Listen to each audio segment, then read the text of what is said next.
নমস্কাৰ বাইদেউসকল। অংগনবাড়ী কৰ্মী আৰু সহায়িকাসকলক স্থায়ী পদত নিযুক্তি দি চৰকাৰী কৰ্মচাৰী হিচাপে গণ্য কৰি পে স্কেলত দৰমহা প্ৰদানৰ ওপৰত শেহতীয়াকৈ হাইকোৰ্টে এটা ঐতিহাসিক ৰায়দান দিছে, যাৰ দ্বাৰা দেশৰ 14 লাখ অংগনবাড়ী কৰ্মী আৰু সহায়িকাসকল উপকৃত হ'ব। এয়া চাওক, দ্য টাইমছ অফ ইণ্ডিয়াই আজিৰ এই গুৰুত্বপূৰ্ণ খবৰটো প্ৰকাশ কৰিছে।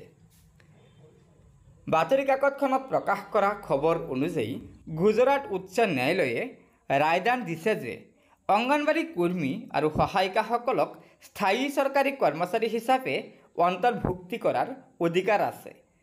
আদালতে কেন্দ্ৰ আৰু ৰাজ্য চৰকাৰক তেওঁলোকক অন্তৰ্ভুক্তি কৰাৰ নীতি প্ৰস্তুত কৰিবলৈ তৃতীয় আৰু চতুৰ্থ বৰ্গৰ পদৰ ন্যূনতম দৰমহাৰ স্কেলৰ ভিত্তিত তেওঁলোকক বকেয়া আদায় দিবলৈ নিৰ্দেশ দিয়ে।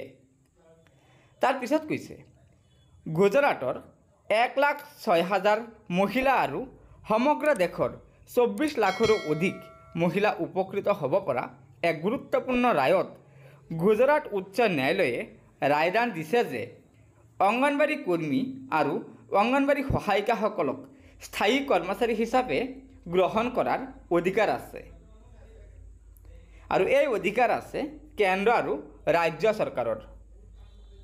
ন্যায়াধীশ নিখিল কৰিয়েলে কেন্দ্ৰ আৰু ৰাজ্য চৰকাৰক যৌথভাৱে চৰকাৰী সেৱাত অংগনবাড়ী কৰ্মী আৰু সহায়িকাসকলক অন্তৰ্ভুক্তি কৰাৰ বাবে নীতি প্ৰণয়ন কৰিবলৈ কেন্দ্ৰীয় পৃষ্ঠপোষকতাত চলি থকা সংসদ শিশু উন্নয়ন সেৱা চমুকৈ ICDSৰ অধীনত তেওঁলোকৰ চাকৰি নিয়মীয়াকৰণৰ ফলস্বৰূপ সুবিধা প্ৰদান কৰিবলৈ নিৰ্দেশ দিয়ে।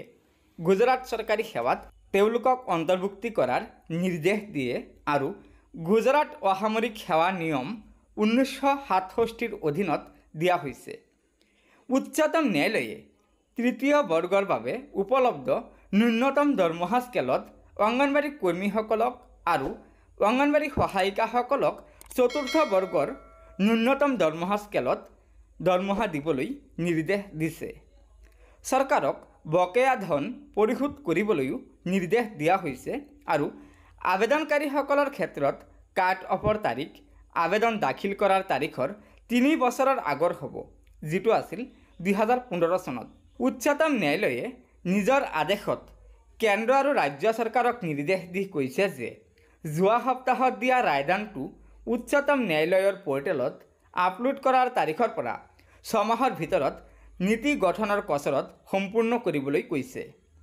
উচ্চতম ন্যায়ালয়ে নিজৰ আদেশত আৰু নিৰ্দেশ দি কৈছে যে যেতিয়ালৈকে চৰকাৰে এই সন্দৰ্ভত উপযুক্ত সিদ্ধান্ত গ্ৰহণ নকৰে, তেতিয়ালৈকে আবেদনকাৰীসকলে তৃতীয় আৰু চতুৰ্থ বৰ্গৰ কৰ্মচাৰীসকলৰ দৰে ন্যূনতম দৰমহা স্কেলত দৰমহাৰ অধিকাৰী হ'ব।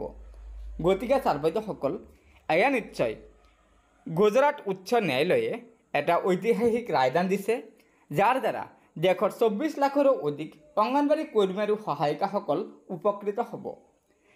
কিয়নো কেৱল গুজৰাট চৰকাৰৰ ক্ষেত্ৰতে এই নীতি প্ৰযোজ্য নহ'ব বুলি আমাৰ টাইমছ অফ ইণ্ডিয়াই জনাইছে।